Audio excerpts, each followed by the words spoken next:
want to show you how to properly install your hose into the pump. If you notice, that red line is facing us like a happy face, okay? And the reason we want that like that is because if that hose is twisted inside the pump, what's going to happen? We're going to break the hose, okay? So we want to make sure that the hose is in the proper position inside the pump.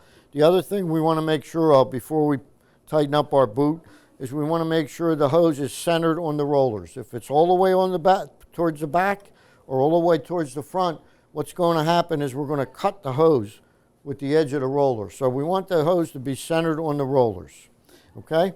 The other thing is when you close your pump, you got to make sure that this knob is all the way tight. If it's not tight, we're not squeezing the hose against the rollers. If this is loose, you're not going to pump product properly up into the cylinder, okay? And you're going to have issues. So you got to make sure this is tight. Also, there's a safety cover. This little clip should be in the closed position to hold the cane inside this connector. There's a safety cover that goes over the pump. If the safety cover is not on the pump will not run, okay? That's a safety feature so nobody can get hurt, like sticking their finger in here and the pump coming on and hurting them, okay?